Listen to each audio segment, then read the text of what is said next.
the liturgies at Dunhuang are a hybrid. They're combinatory. They combine Indian and Chinese elements.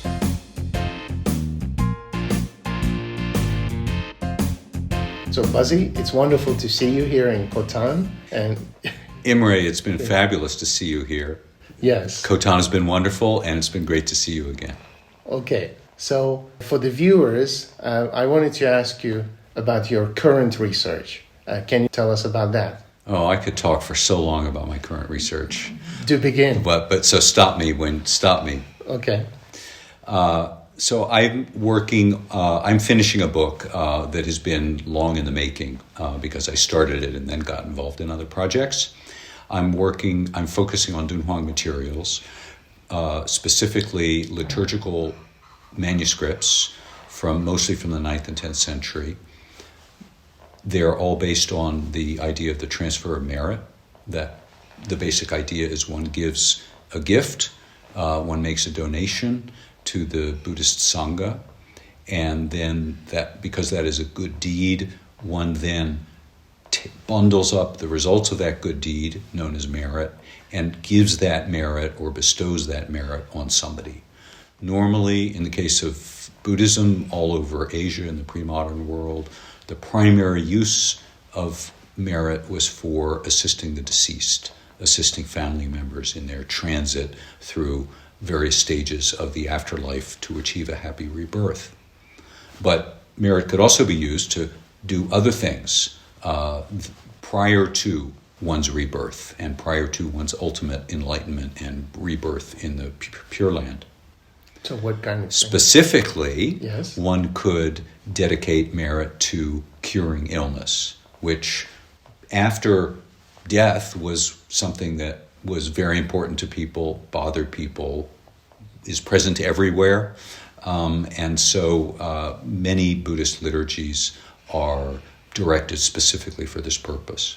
Nice. And of course, healing or disease after death is one of those few things the Buddha sees when he goes out of the palace, right? That's right. Like He sees an old man, a sick man, a corpse, and a mendicant. These are the 4 sights of the Buddha. Yeah. The Buddha also, and it's referenced in many of the liturgies, the Buddha also himself suffered illness. And the liturgies for curing regular folks like you and me, or regular folks in the medieval period, mention this, that the Buddha himself suffered illness. Of course, he did better with it than we do. But nevertheless, he too suffered illness, and this is one of the things that's said often in the liturgies. Okay, and in Dunhuang, what we see, these kind of practices, are they more Indian or are they more Chinese type? They're both. And one of the arguments I'm making in the book is that is to think about how those two parts come together. So the Indian side, the primary contribution from the Indian Buddhist side is in the idea of making merit and also in the steps one takes, and there's specific steps one takes in rituals for transferring that merit, because merit's a complicated process. It's not simply uttering words. It's not simply doing a deed. You have to get the donor and the recipient involved and talk about them and name them. You have to get, for things like curing, you have to get deities involved because they actually carry out the curing. For things like mortuary ritual, you have to get messengers and overseers in the other world on your side and enlist their help. So it's actually a process that involves different beings throughout the world, both human and superhuman, some subhuman often. If they're demons who are enlisted to the Buddhist cause, they also can help with healing. Okay, and this research, is it based mostly on manuscripts or also art? So most of it's based on manuscripts. I do use art where it intersects with the question of healing and where it intersects with the question of how were Buddhists carrying out the actual practice of rituals. So there are some, if you look hard enough, there are some depictions of people doing things like copying sutras and being rewarded for it. There are plenty of depictions of the healing Buddha, Yaoshifo, the medicine master Tathagata, or thus come one. But actually, the medicine Buddha, the healing Buddha, is not very often invoked in healing liturgies. I was really surprised to find this. Instead, it's the little guys who are invoked, because where are most Buddhas? Most Buddhas are hanging out in their Pure Land. Pure Lands are clean. There's nobody who needs healing in the Pure Land. They've already been reborn there because they're very fortunate. They're not getting sick. They're there to listen to the Buddha speak the Dharma directly and gain enlightenment in a final rebirth by that means. Instead, the liturgies most often I call them minions of the medicine Buddha, the medicine master, because they're carrying out his work. Okay. And in terms of the manuscripts, then, how big is this corpus that you work on? So if there are roughly 60,000 or so manuscripts from the Cave 17, by my rough estimate, about 2,000 of those 60,000 manuscripts, physical objects, contain some kind of liturgical manuscript, liturgical text, dealing with the transfer of merit.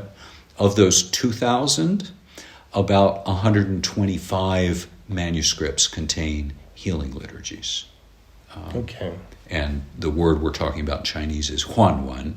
This is the word that the liturgies themselves use to name themselves. It's a title that is used on the manuscripts for this particular text. Yeah. Okay, and I remember seeing these huanwen on the verso of manuscripts, right? Why are they on the verso often? Well, interestingly, they're on the recto and the verso. Sometimes we find them in all kinds of codicological formats. This is a word you've helped us know how to use and know how to talk about. We find them liturgies for healing, just like the broader genre in which they fit of Jaiwan or Yuanwen of Buddhist liturgies. Liturgies are found in scroll format. Sometimes they're the main use, they're the main subject of the scroll, and so we find them on the recto. Yeah. Sometimes we find them on the verso of previously used manuscripts, scrolls. We find them in booklet format, codex, presumably, and those books, of course, are much smaller, and they're easy to handle. And so I would conjecture, based just on that physical format, that they were easier to use in actual recitation settings. And in fact, some of them carry performance notes written in smaller writing by the user, indicating what parts to include and what parts not to say during the actual performance. So we have scrolls, rectos, and versos. We have codices in the 9th and 10th century.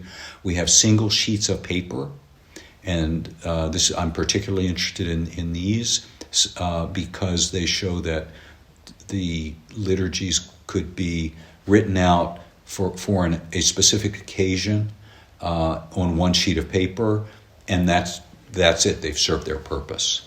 Other liturgies are written up as formularies, and they don't name the person.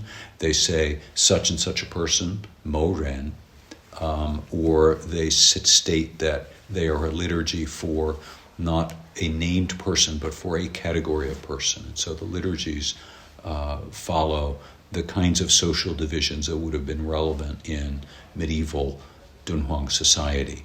A liturgy for a husband, a liturgy for a wife, a memorial ritual or a healing ritual for mother, for father, for sick child, for senior monk, for junior monk, for nun, for servant, and so on.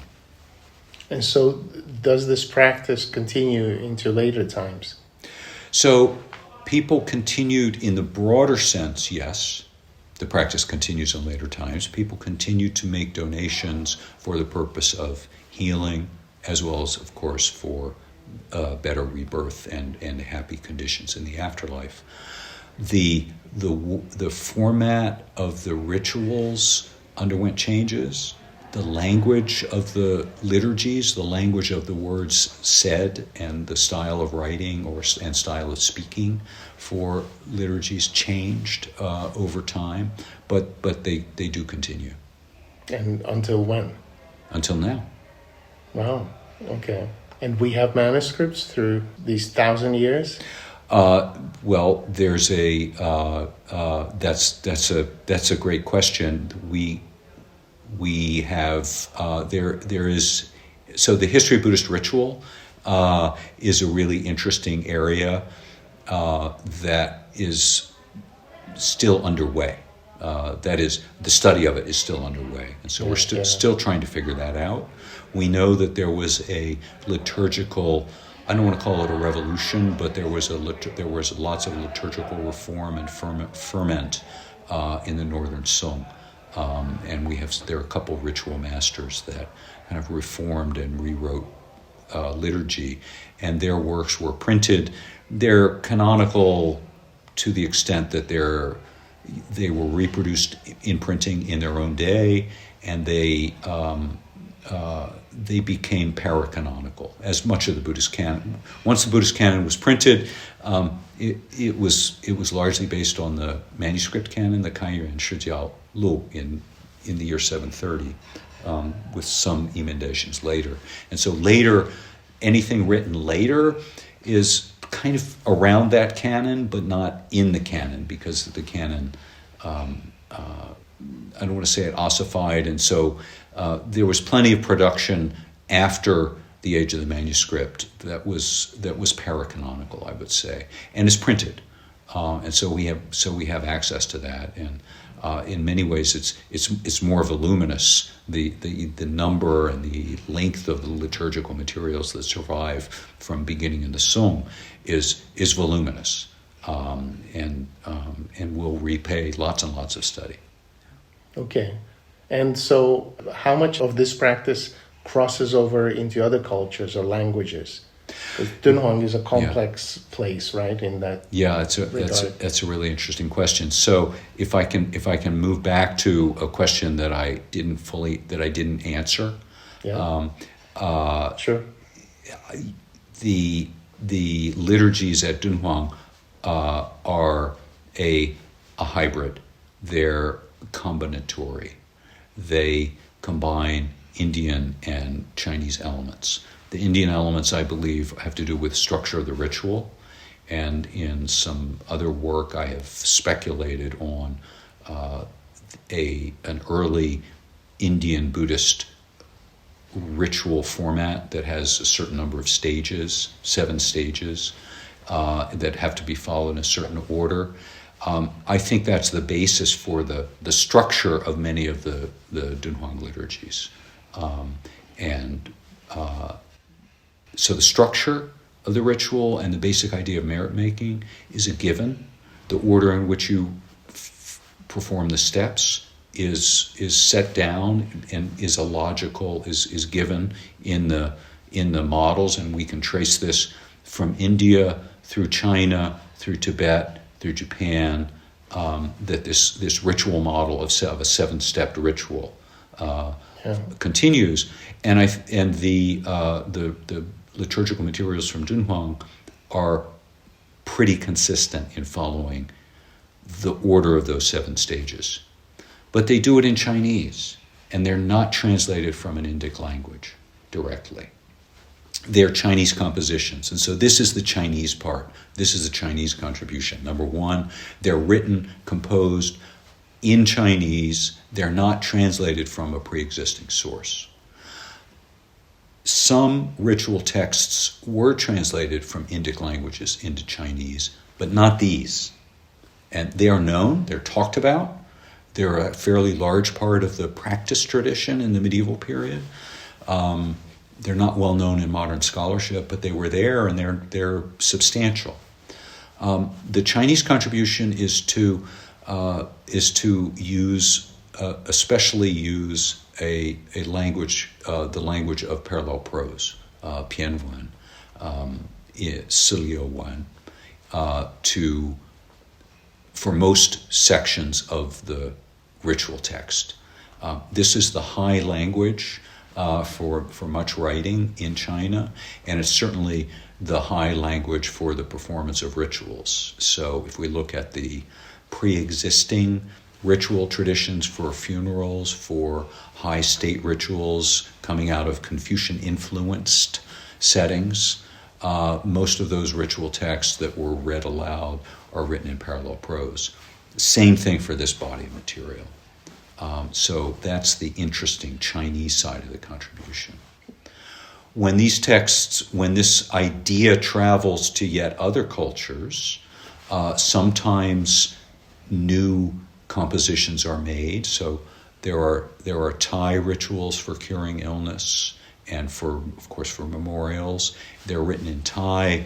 They may or may not follow the 7-stepped ritual, but they're not translated from the Chinese. So that's in Southeast Asia. So in Theravada countries. But if we look in East Asia, what's the influence? Is there a sinosphere for Chinese Buddhist ritual? And the answer is yes.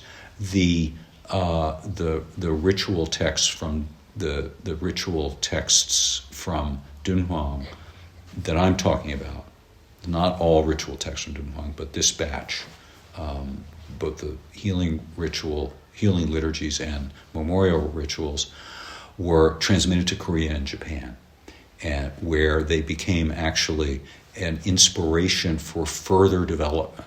And so if we look now at what happens in Japan later, Heian period, the genre that begins in China as the Yuan one or the Jai one becomes in Japan just pronounced in Japanese, the Ganmon or the Saibun. But then Japanese writers and ritualists write their own versions in classical Chinese, read in Japanese, and furthermore, they collect them. They become a high-class object of discussion in Japanese literary and Buddhist circles. And the best literary criticism about them in the pre-modern period is written by Japanese about Japanese Ganmon, the equivalent of Chinese Yuanwan. This didn't happen in China. The Jaiwan, the Yuanwan, did not survive in elite circles in China.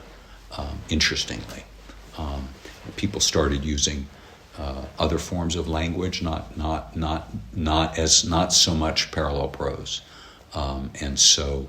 But in Japan and in Korea, there are important collections made at court by high-level literati. And there's high-level discussion of the literary principles involved in writing in parallel prose for Buddhist ritual purposes. Okay. So we know that there's this enormous collection of manuscripts from Dunhuang, but we also have a very large collection from Turfan.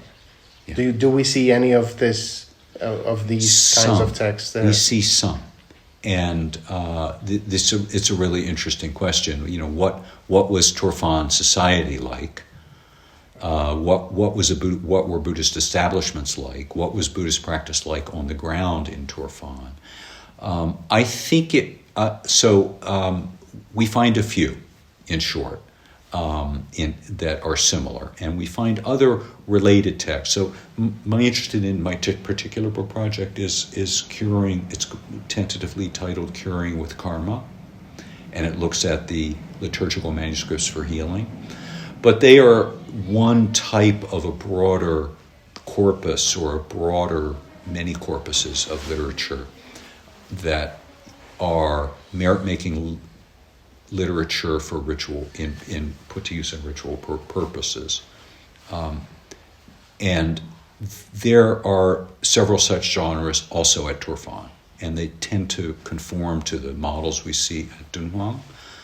We also see Buddhist congregations, that is, associations of lay people who affiliate with a temple, usually under the guidance of a senior monk or nun, the so-called she. You and I have both written pieces on these associations or religious societies or congregations. And there are several of them also at Turfan. And to me that suggests that at the level of the local Buddhist temple and and its supporters, that there was a common culture, a common Buddhist culture at this level of society and this level of social organization. Okay, wonderful. So I don't want to take up your time, and thank you for having this conversation with me this time, and wish you all the best. My pleasure. Thank you very much. Thank you. Yeah, thank you.